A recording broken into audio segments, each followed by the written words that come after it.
congratulations. Obviously a huge moment in your career, a huge win. Tell us what the emotion is like for you right now.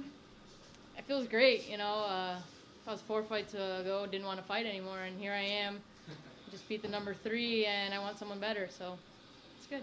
It's incredible. I mean, you talked about just kind of letting go, I guess, and not caring as much, and that seems to be the key. But now you're working your way up the ranks, as you said. I mean, you're in line for a huge fight. So, you know, do you have to change your attitude again, or do you think that, you know, you still kind of just... I still feel the same way.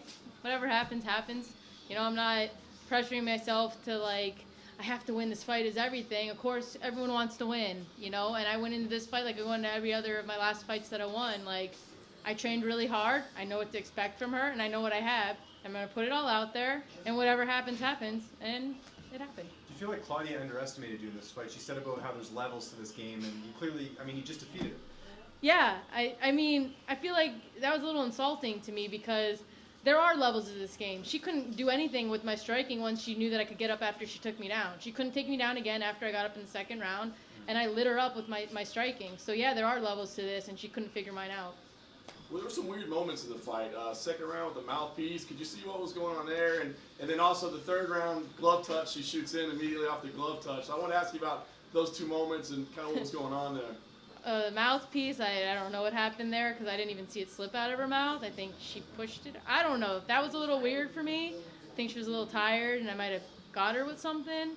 We were cool. I thought we were like kind of friends and like, all right, we know business is business, but like the glove touch and the shot, I mean, I was ready for it, but whatever. It's cool. You said you were thinking of quitting a couple of years ago. Now this is 4 wins in a row over increasingly higher ranked opponents.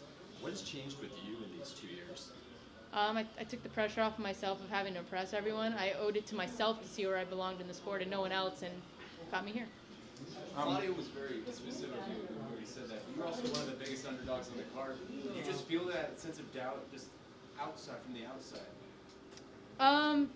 People are always going to doubt me because they think I'm riding the train of Amanda Nunes. They didn't know that I was a talented fighter before I met Amanda. So everyone always, you know, all the comments online, all the trolls are like, oh, they're only giving her a shot because of Amanda, this and that. I've been fighting since I was 6 years old, and now everyone's going to see that. How's your confidence now? Because this victory huge. Because before you didn't want to continue, now you get this big win. You must be feeling on cloud 9 right now.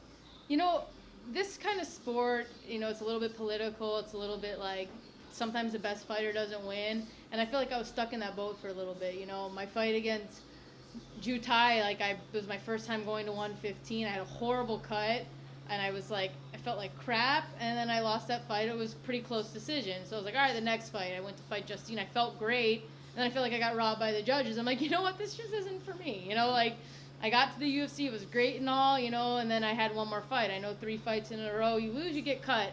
So I went in that fight like with whatever happens, happens. And then I started winning, and then now I'm here, and I still feel the same way I did then. With this win tonight, you are getting closer to a title shot. I know Rose is the champion, but Joanna, regardless of what happens in the co-main event, has expressed interest in coming back down to strawweight. Is that a conversation you guys have had just being at the same camp? No, we've never really talked about it. When Joanna came to the gym, I wasn't even ranked, so she kind of overlooked me. You know, now it's a possibility I could fight her if she comes to 115. It's not something we've ever talked about, but it's something that everyone in the gym knows and everyone in the gym feels. And if it has to be talked about, it's going to be. You know, like I could fight Tisha Torres, who's my best friend. We've talked about it. So Joanna, who's just someone in my gym, it wouldn't be that big deal to talk about it if I could talk about it with my best friend about punching her in the face. So it's not a big deal to me. You scored this massive win, and now in 2 weeks, Amanda's going to do the same. I mean, this is just the beginning of what really could be the best month of your guys' career. It will be. You know, we believe in each other. When you're in a sport this difficult, you need that. It's very important. We feed off of each other, and when we both lost our last fights, ever since then, we kind of, after she lost to Kat and I lost to Ju Tai, I don't really count the one against Justine because that was kind of like we both lost those fights within 5 weeks of each other, and ever since then, we've never lost again because, you know, I lost and she lost. So that momentum, like, I've been winning, she's been winning. Like I said, we took the seriousness out of it. We still enjoy our lives on the weekends. We eat chocolate ice cream every now and then, and we just live our lives. And we're happy, and we're here. A lot of people say going into this fight that you had very little to lose against Claudia. I don't know if you felt that way yourself, but did that benefit you tonight at all? No, I don't. no one likes to lose. So I didn't go in there like, if I lose, I don't care. Of course I care if I lose. But like I said, I don't pressure myself that if I lose, my life is over and this is what I was born to do and I don't have anything else going for me.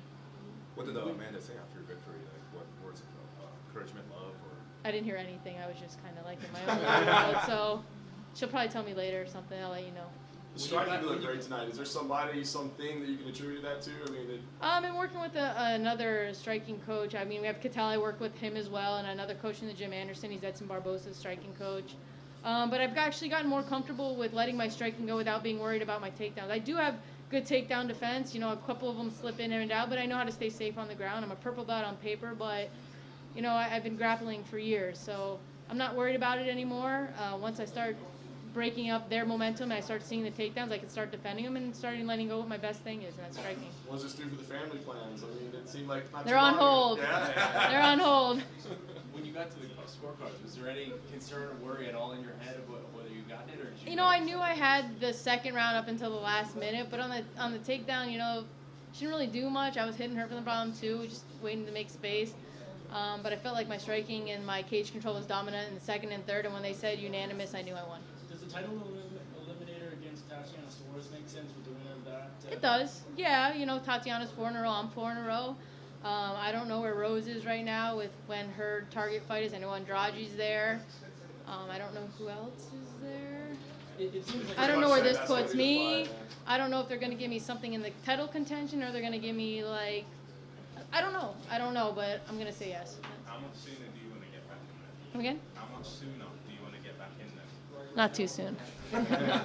Give me time. Would you be surprised if you don't get a close to a title shot? Number one contender? Yeah, I would. I mean, if it's something that's going to, like, jump me all the way back, I'll probably pass on it. Just being honest with you, told you I'm going on a run here, and whatever happens, I don't plan on, you know, that if I lost this fight, it would have made sense, back of the line, but I didn't. And I feel like I did a pretty good job of showing that I could get thrown into the mix. Do you sort of say that looking at what happened to Claudia tonight? Because she was ranked quite a bit higher than you, and look what happened. Yeah, but she's on her downslope. I thought she lost against Carla, so I think this was just kind of like a definitive, like, yeah, you had your shot. Hindsight being 20/20. That's the expression, right, guys? 20/20. Yes. You guys don't think I'm funny anymore. Should that fight have been on the main card?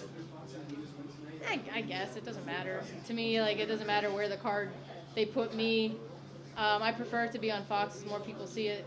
A lot of people don't want to go out of their way to find a pay-per-view, so I'm cool with it. How'd you like your stay in Toronto? I love it. I love it here, except for the coldness. But I love it. I like Canada a lot. Like, if I ever have to fight international, Canada is my first choice.